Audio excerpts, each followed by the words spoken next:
Bismillahirrahmanirrahim. Assalamualaikum warahmatullahi wabarakatuh. Selamat pagi Bapak Ibu tim penilai sertifikasi dosen Gelombang 1 tahun 2025. Perkenalkan, saya Dida Nurhaida SEMSI, dosen tetap pada program studi D3 Keuangan dan Perbankan Syariah, Fakultas Ekonomi dan Bisnis Universitas Trisakti. Saya mengampu beberapa mata kuliah antara lain statistik deskriptif, kewirausahaan, sistem dan lembaga keuangan syariah, pasar uang dan pasar modal syariah, serta manajemen portofolio dan analisis sekuritas. Video ini saya buat sebagai bagian dari pemenuhan dokumen pernyataan diri dosen dalam unjuk kerja Tridharma Perguruan Tinggi pada bidang pengajaran. Pada kesempatan ini, saya akan menampilkan dokumentasi pembelajaran dari mata kuliah Pasar Uang dan Pasar Modal Syariah. Secara umum, mata kuliah Pasar Uang dan Pasar Modal Syariah merupakan mata kuliah yang diajarkan pada semester 6 untuk mahasiswa Prodi D3 Keuangan dan Perbankan Syariah. Mata kuliah ini memiliki bobot 3 SKS dan bertujuan untuk membekali mahasiswa dengan pemahaman yang komprehensif mengenai struktur, instrumen, dan regulasi pasar modal berbasis prinsip-prinsip syariah di Indonesia maupun secara global. Rangkaian pembelajaran lulusan yang menjadi dasar dalam perancangan mata kuliah ini mencakup aspek pengetahuan, keterampilan umum, dan keterampilan khusus yang relevan dengan profil lulusan Prodi D3 Keuangan dan Perbankan Syariah. Pertama, dari aspek pengetahuan, mahasiswa diharapkan memiliki kemampuan untuk menganalisis berbagai permasalahan dalam bidang ekonomi dan keuangan, baik yang terjadi saat ini maupun yang berpotensi muncul di masa depan, dengan pendekatan yang holistik melalui perspektif konvensional dan syariah. Kedua, pada dimensi keterampilan umum, mahasiswa dibekali kemampuan untuk berkomunikasi secara efektif, baik lisan maupun tulisan, serta mampu bekerja secara kolaboratif dalam tim. Selain itu, mahasiswa diharapkan memiliki jiwa kewirausahaan yang adaptif terhadap perkembangan teknologi digital. Ketiga, dalam aspek keterampilan khusus, mahasiswa diarahkan untuk mampu mendemonstrasikan pemahaman terhadap kondisi perekonomian dengan mengacu pada teori-teori ekonomi dan keuangan, baik dari pendekatan konvensional maupun prinsip-prinsip syariah. Sedangkan capaian pembelajaran mata kuliah meliputi 1. Pengetahuan, mahasiswa mampu menganalisis permasalahan pemasaran Islam dan pasar modal syariah menggunakan konsep dan teori dasar yang relevan. Kedua, keterampilan umum, mahasiswa mampu berkomunikasi, bekerja sama, serta menerapkan teknologi digital untuk menyelesaikan studi kasus pasar modal syariah. CPMK 3, keterampilan khusus, mahasiswa mampu mendemonstrasikan kondisi ekonomi dan keuangan berdasarkan prinsip-prinsip syariah. Materi dalam mata kuliah ini disusun dengan memperhatikan perkembangan zaman dan kebutuhan industri. Adapun topik utama meliputi yang pertama adalah sistem finansial dan ekonomi Islam. Kedua, aset finansial. Ketiga, pasar finansial. Keempat, pasar keuangan syariah. Materi kelima, pasar modal syariah. Materi keenam, pelanggaran syariah di pasar modal konvensional. Materi ketujuh, kunci sukses dan kendala pasar modal syariah. Materi yang kedelapan, pasar modal syariah. Materi kesembilan, pasar valuta asing. 10, investasi dalam perspektif Islam. Materi 11 tentang saham syariah, 12 tentang obligasi syariah atau sukuk, 13 reksadana syariah, dan 14 produk derivatif.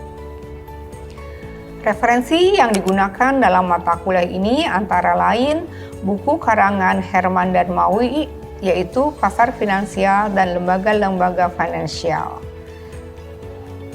Buku karangan Muhammad Nafik, Bursa Efek dan Investasi Syariah, serta buku dan seri edukasi Jasa Keuangan Syariah dari OJK tahun 2016, buku-buku lain yang relevan, serta fatwa-fatwa DSN MUI yang relevan.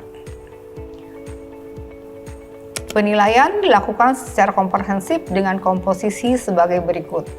Ujian tengah semester 25%, ujian akhir semester 20%, tugas kelompok 20%, tugas individu 10%, partisipasi kelas 10%, dan kuis 10%.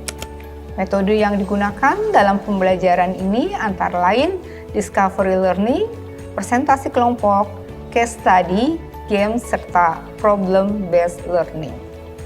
Berikut adalah contoh video pembelajaran yang dilaksanakan secara ruling dalam kelas dengan harapan dapat memberikan gambaran nyata praktik pengajaran yang saya lakukan. Selamat menyaksikan. Wassalamualaikum warahmatullahi wabarakatuh. Bismillahirrahmanirrahim. Assalamualaikum warahmatullahi wabarakatuh. Selamat pagi semua. Apa kabar hari ini? Sudah makan? Sudah. Ya, kalau sudah makan belajarnya semangat ya. Oke, selamat pagi semua. Jawab dengan pagi. Selamat pagi semua. Pagi. Oke, semoga dapat menyimak dengan baik pelajaran hari ini. Kita ketemu lagi di mata kuliah Pasar Uang dan Pasar Modal Syariah.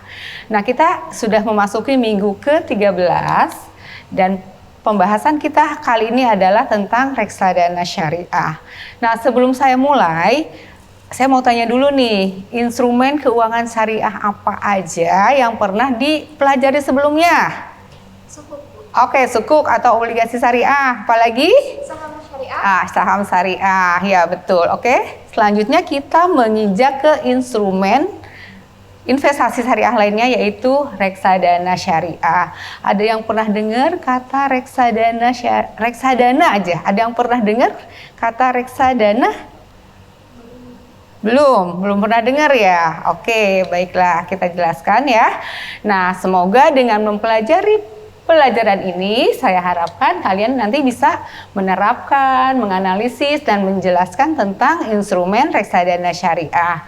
Bahkan kalian, saya harapkan, sudah mulai mau investasi di reksadana syariah ya. Oke.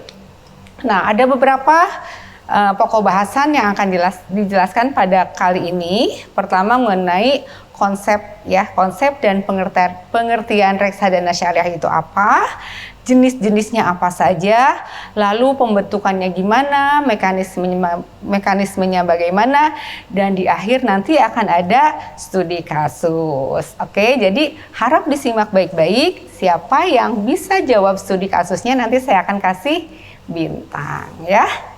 Oke, ya, pernah nggak dengar kata don't put your egg in one basket?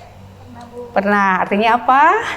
Jangan menaruh telur di satu tempat aja. Jangan naruh telur di satu keranjang. Kenapa sih nggak boleh ditaruh satu keranjang? Karena jika kita menaruh semuanya dan saham itu jatuh atau reksadananya jatuh, jadi uang kita semua hilang. Oke, jadi kalau naruh telur, kalian bayangkan ya, naruh telur 10 di satu keranjang. Keranjangnya jatuh, telurnya pecah semua. Tapi ada tambahan lagi nih. Misalnya kalian nggak taruh di satu keranjang, tapi ditaruh di satu meja. Mejanya gubrak, semua keranjang juga akan gubrak ya. Jadi intinya, kalau filosofi investasi itu jangan menaruh semua uang kita di satu instrumen investasi. Misalnya kita punya 100 juta beli saham Astra saja.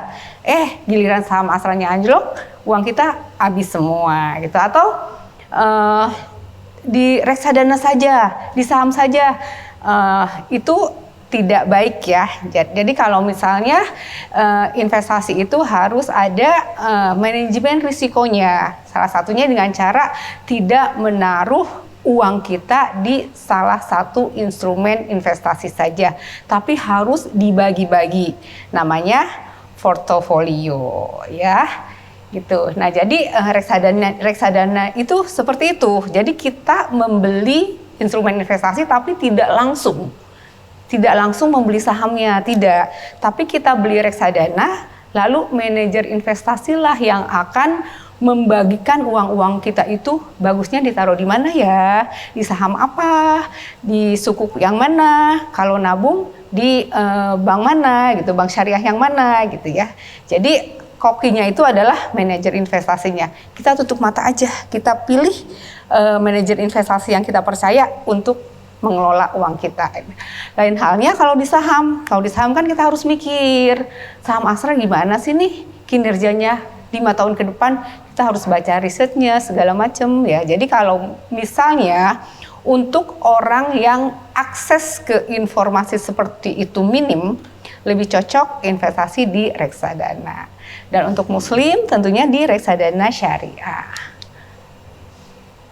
Nah, apa sih yang dimaksud dengan reksadana syariah? Tentunya yang memenuhi prinsip-prinsip syariah, baik dari sisi akad, cara pengelolaannya, maupun isi portfolionya apa. Nah, saya mau tanya nih, kalian kan sudah belajar fikih muamalah ya. Kira-kira akad apa sih yang dipakai di reksadana syariah ini? Aura? Oke, kan tadi kita nitipin uang nih ke manajer investasi. Kalau nitipin,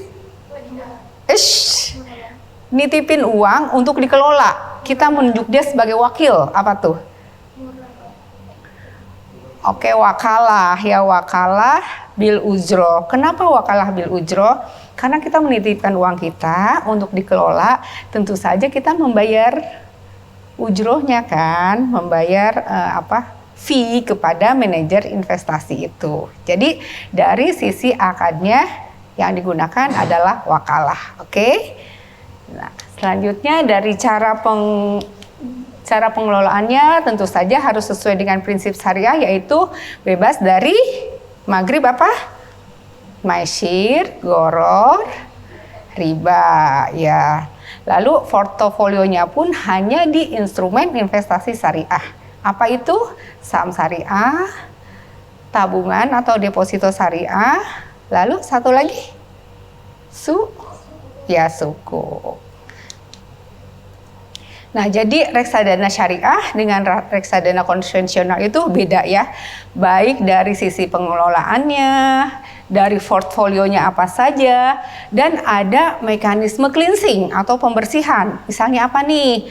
Misalnya reksadana itu punya tabungan giro di bank konvensional, mau tidak mau, misalnya karena terpaksa, karena misalnya bank syariahnya belum bisa menghandle custody-nya gitu ya. Terus ada jasa giro, nah itu harus dikeluarkan, tidak boleh diakui sebagai nilai aktiva bersih. Lalu misalnya ada apa lagi? Ada denda, misalnya ada daftar efek syariah yang keluar, tetapi belum sempat di verifikasi, nah itu juga harus dikeluarkan.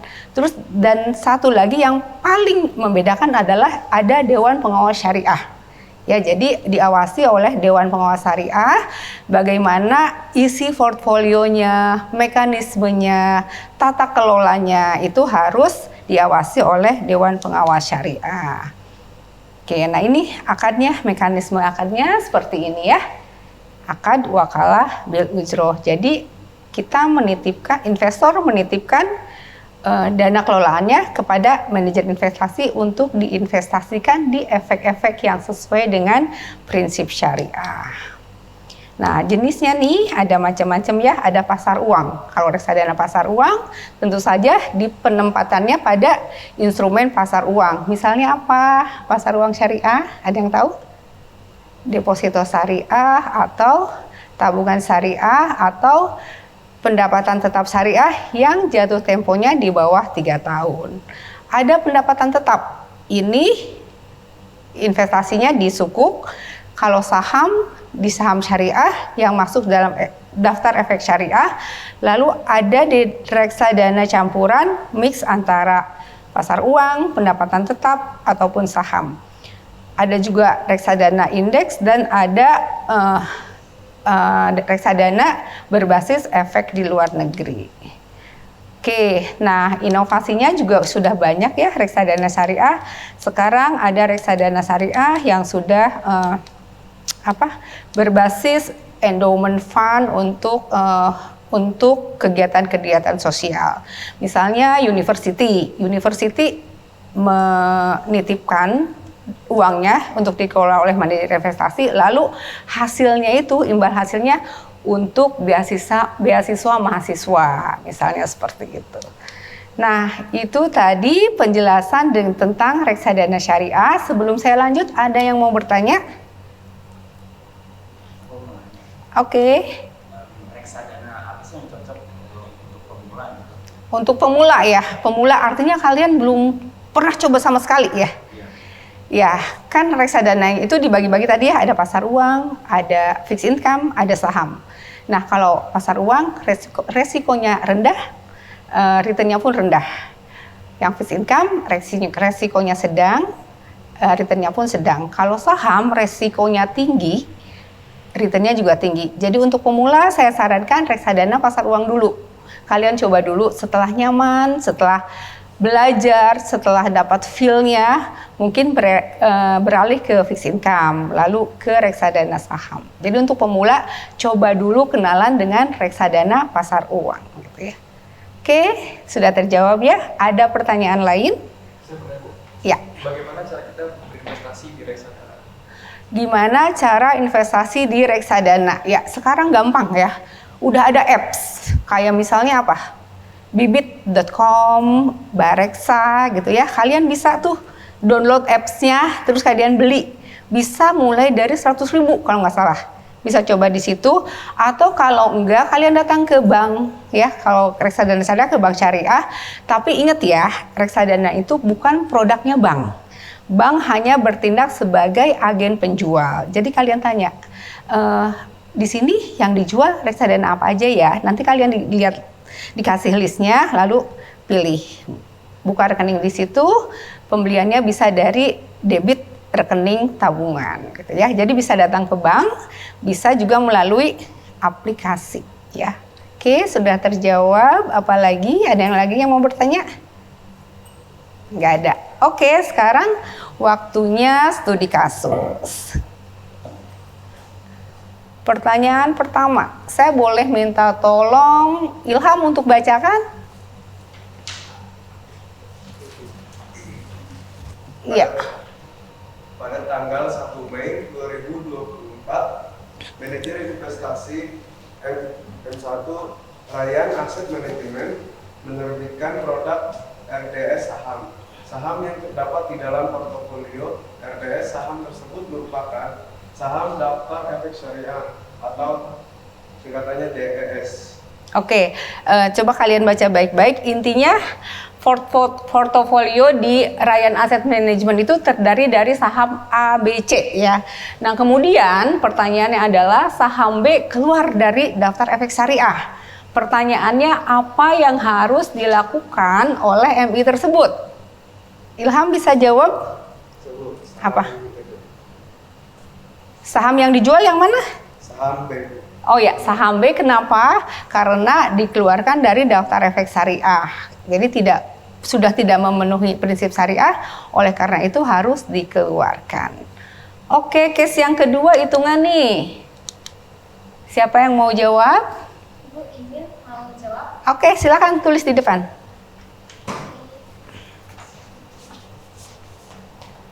Tulisnya cepet aja ya.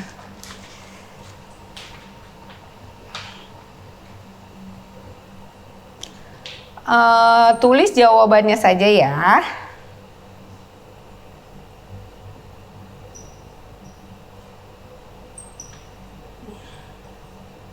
Saham A 500, B 0 karena dikeluarkan tadi, yang C 900. Oke, good. Kasnya tetap yang 800.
2.200, oke.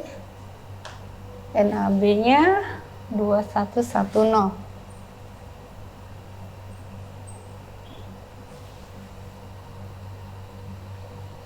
Ya, dibagi 1000. Oke, very good. Jadi jawabannya kita cocokkan, betul nggak nih sama yang ini? Ya, jumlahnya jadi 2.200, 2.200.000, lalu NAB-nya 2.110 per unit. Oke, terima kasih ya. Nah, ada satu lagi nih, ini buat PR. Silakan kalian catat minggu depan pas pertemuan mata kuliah ini lagi, saya tunggu jawabannya ya. Oke, dicatat dulu. Di foto mungkin soalnya untuk PR minggu depan.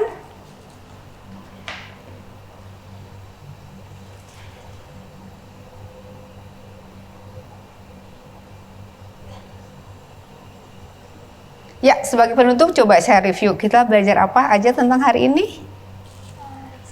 Reksadana syariah, apanya? Konsep investasinya gimana, akad yang digunakan, prinsipnya, mekanismenya, dan hitung-hitungan NAB-nya. Oke, sekian untuk kuliah kita hari ini. Sampai jumpa minggu depan dan jangan lupa PR-nya ya. Saya tutup dengan billahi taufiq wal hidayah. Wassalamualaikum warahmatullahi wabarakatuh.